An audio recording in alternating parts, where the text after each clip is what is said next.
arrivas.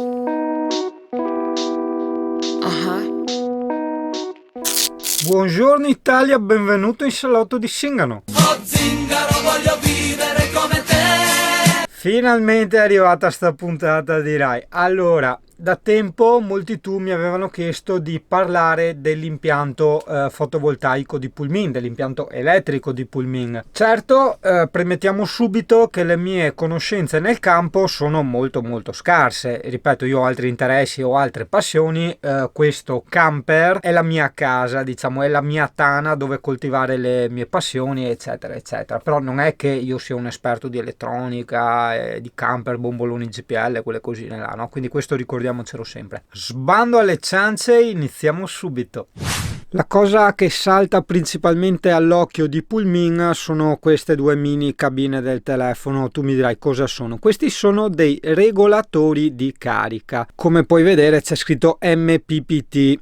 MPPT è, diciamo, un sistema, una tecnologia che ti consente di incamerare in batteria un 30% in più rispetto a quello che ti danno i pannelli. Quindi per cui se un pannello è a 100 watt con un regolatore MPPT è come fosse a 130 watt. No, come faccio a farti vedere i pannelli nel tetto? Non riesco a farteli vedere chiaramente perché ci vorrebbe una scala. Ricordiamoci che siamo in piena emergenza coronavirus, quindi io sono qua dentro, non è che posso andare in giro a trovare posti per salire eccetera. Ma se tu avrai visto i video magari girati col drone dove passavo sopra a Pulmin, vedrai che ci sono 4 pannelli. Allora te li racconto subito. Per quanto riguarda i pannelli, la soluzione di cui non mi pento affatto è stata scelta in questo modo. Un pannello policristallino da 5 bus bar, che dopo ti spiego cosa sono, da 100 watt. Un pannello monocristallino da 5 bus bar slim da 100 watt. Un altro pannello ancora monocristallino, sempre 5 bus bar, sempre da 100 watt. Quindi per il momento abbiamo 3 pannelli da 100 watt. Infine un pannello monocristallino, sempre 5 bus bar da 325 watt.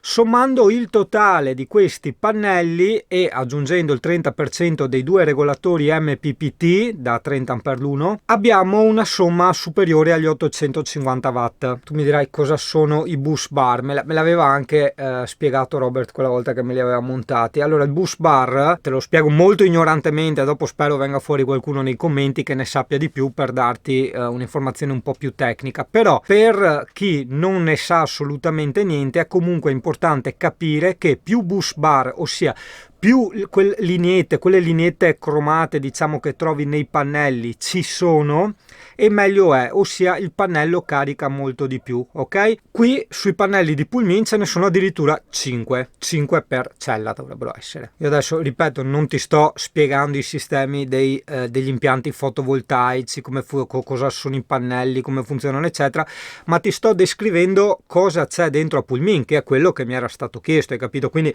tieni sempre in testa sta roba. Cioè io ti posso dare qualche informazione proprio per neofiti, ok? Tipo se è meglio avere più bus bar o meno bus bar, per intenderci, ma proprio cosa sono i bus bar e come funzionano, no, quello non te lo so dire, non è il mio mestiere e comunque non cattura i miei interessi. Cioè una volta che so che più bus bar ci sono meglio è, basta, ho scelto quello da 5 bus bar e siamo a posto.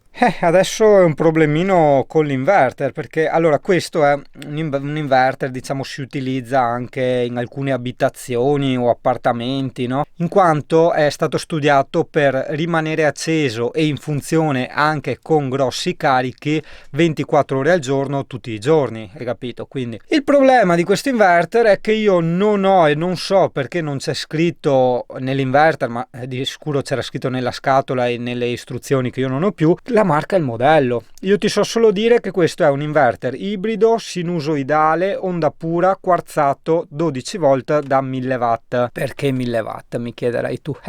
Intanto accendiamolo.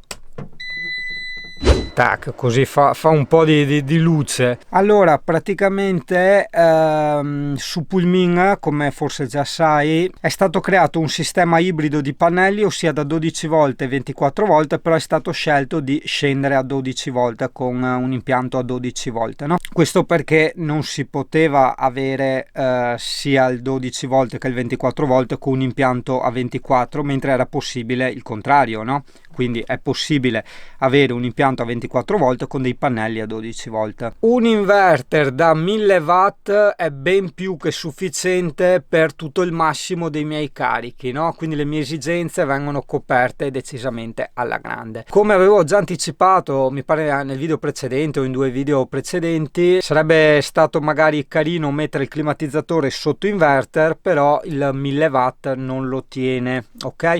Il problema di questi inverter qui è che a 12 volt arrivano solo fino a 1000 watt. Per avere una grandezza superiore, molto superiore ai 1000 watt, purtroppo devi andare a 24 volt, quindi là ci sarebbe stato da rifare completamente tutto quanto l'impianto. Però da una parte dico vabbè, va bene così, perché sai che il climatizzatore butta giù molto velocemente le batterie e quindi avrei rovinato le batterie, perché più velocemente le consumi e più gli accorci la vita. Questo inverter ha un sacco di funzioni che io però non sono mai andato a toccare, è rimasto tutto in automatico così come me l'avevano settato quella volta, però hai anche il cavo USB per collegarlo al computer, programmare tutto quello che vuoi, idem i regolatori di carica, no? So solo, mi ricordo che fa anche da alimentatore per il camper questo inverter e che ha dei controlli automatici per toccare il meno possibile le batterie e contemporaneamente per mantenere attiva la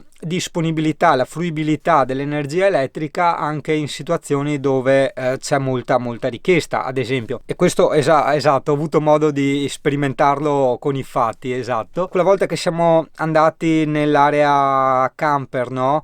Che praticamente tu accendevi, non so, il fornelletto piuttosto che il phon o altre cose e non teneva, ok? La colonnina del campeggio saltava. Se invece facevi questa cosa di pomeriggio, la colonnina teneva. Perché? Perché venivano utilizzati anche i pannelli, ok? Quindi non le batterie più colonnina, ma pannelli più colonnina. E in quel caso effettivamente sì, io durante le ore di luce potevo utilizzare tranquillamente il fornelletto. Probabilmente nel test che è stato fatto a Valvasone il clima è durato perché effettivamente eravamo sotto il sole. Non so poi se con la colonnina il clima può funzionare, ossia di sera, di notte. Giusto per non dimenticarsi, raccontarti tutti gli aspetti dell'impianto di Pulmin, c'è una presa della 220, la vedi lì, e dietro la dinette, tra il sedile del guidatore e la dinette. Tu mi dirai perché lì, perché è così scomodo? No, perché lì ci metto il longboard elettrico a caricare, quella presa lì è solo per il longboard, quindi lì c'è il suo alimentatore, lo attacco lì e il longboard sta in carica. Una piccola modifica avevamo fatto quella volta, vedi sotto all'inverter c'è lo scatolone delle cinture di sicurezza, diciamo, vedi, però sotto l'inverter c'erano anche lì, oltre che in tutti i lati come puoi vedere, c'erano delle griglie con le ventole che servivano a raffreddare l'inverter. Quindi abbiamo tagliato la parte sotto di quella scatola delle cinture di sicurezza in modo tale che l'acqua potesse andare anche dentro lì, quindi è spinta tranquillamente fuori dalle ventole. Tu sarai curioso di sapere quanto caricano i pannelli. Ti dico, adesso siamo sotto al sole, è una bellissima giornata primaverile, siamo ai primi di aprile, no? Quindi i pannelli non stanno caricando perché, come puoi vedere, guarda, occhio, ne prendiamo uno a caso. Le batterie sono al 100%, vedi? Ok? Quindi i pannelli non possono caricare quando le batterie sono al 100%. Al massimo si mettono in mantenimento di carica, il che significa che danno una carica piccola proprio per raggiungere molto lentamente il reale 100% delle batterie. Arrivati poi a un certo punto, no, li proprio si spengono, quindi arriviamo a caricare letteralmente 0 ampere sotto il sole, perché se non ci sono consumi all'interno del camper e le batterie sono piene, i pannelli li continuerebbero a buttare dentro, le batterie scoppierebbero, hai capito? Quindi andiamo a vedere in questo momento, vedi 0,7 è quanto sta caricando il pannellone, quello grande, quello diciamo da sole, no? Ok? Mentre gli altri 3 sono da nuvolo. Gli altri 3 da nuvolo che caricano sempre un pochino di più, 4,9 ampere, caricano sempre un pochino di più, nel senso che il regolatore di carica dice no, tu mi carichi troppo in questa situazione, quindi ti abbasso notevolmente. Gli altri 3 sommati assieme mi caricano il giusto e quindi danno 4,9. È anche vero che di fatti stiamo tenendo conto di una somma nel pannellino a destra, no? Perché nel primo c'è solo un pannello gigante, nel terzo però ce ne sono 3, quindi 3 che vanno al minimo e danno 4,9 ampere. Non ho ancora potuto sperimentare qual è il carico massimo che danno questi pannelli, però sono arrivato a 31 ampere. Per vedere quanto caricano i pannelli è necessario che tu butti giù tanto le batterie, ok? Le mie non erano giù tanto, che poi sì, con sto discorso tieni anche conto che anche se tu butti giù tanto le batterie, cosa succede? Dopo arriva il sole alla mattina, che sarà anche fiacco, quello che vuoi, nel senso che deve ancora sorgere eccetera, ma comunque carica un pochino, no? Quindi già si prendono avanti le batterie, già si stanno caricando, quindi ora che il sole sia alto al massimo della sua resa, comunque le batterie sono state caricate per un bel po' di ore, hai capito? Quindi per avere il massimo, per capire qual è il massimo della carica, dovresti sì dargli una bella scaricata, tenere i pannelli completamente coperti e quando il sole è al massimo, diciamo, allora lì sì, scoprire i pannelli e vedere quanto carica, magari anche con qualcosa in funzione, con l'inverter acceso, no? E allora lì si vedi proprio il massimo dei pannelli. Però insomma, per il momento, tenendo conto che il massimo dell'impianto di Scarosso era stato 9 ampere, direi che 31 ampere mi è più che soddisfacente. Ora viene la parte difficile, nel senso che avevo sempre posposto questo video perché le batterie e altra roba sono sotto la cuccia del CP e quindi niente, adesso sposto un attimo il CP. Eccola lì. Beh, direi il problema risolto egregiamente. CP, non sei molto convinta?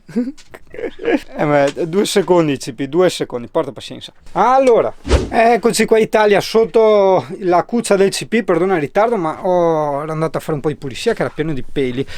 Allora, cosa abbiamo? Qui abbiamo 4 batterie AGM, ossia scarica lenta, le Deep Cycle, ossia quelle che permettono una scarica più profonda, anche sotto il 30%. Poi abbiamo uno staccabatterie, fusibili, vari, un po' dappertutto, e quella cosina lì che tu vedi, questa qui della CBE, ce l'avevo anche su Scarosso. Quello lì si chiama regolatore di carica, praticamente serve, lui fa delle sorte di calcoli, diciamo, per mantenere la giusta carica sia nelle batterie servizi che nella batteria motore. Cosa succede?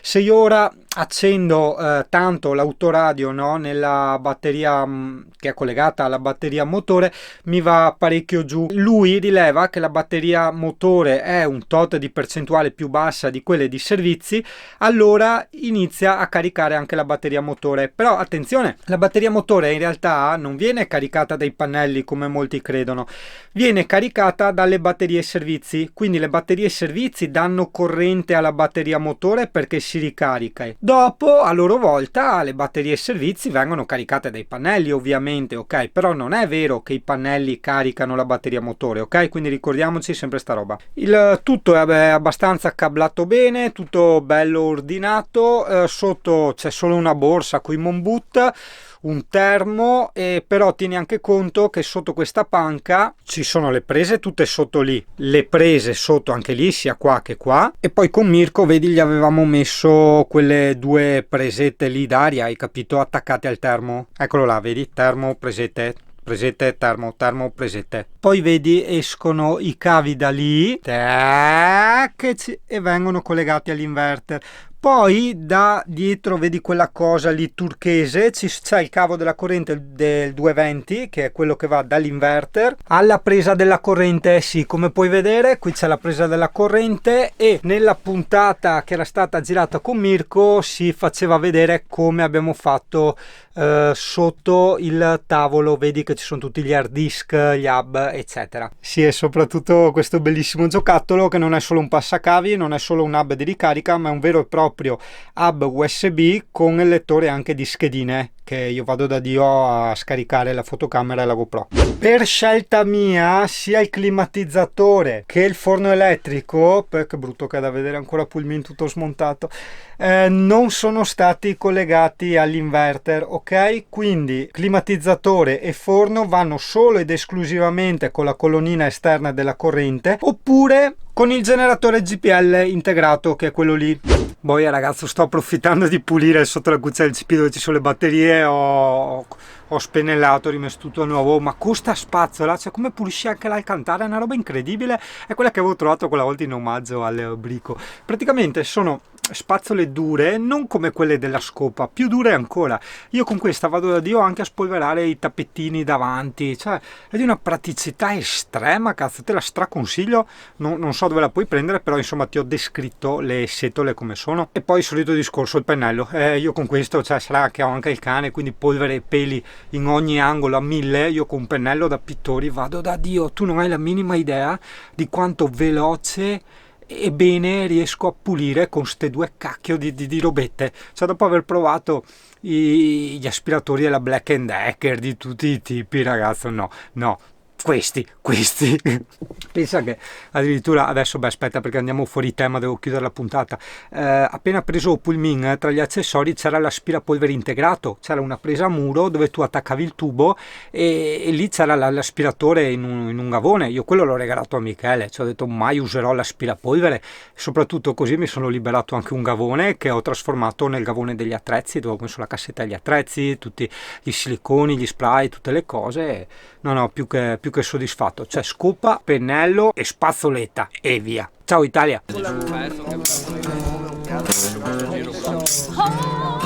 Eccolo. Oh, baby, understand me.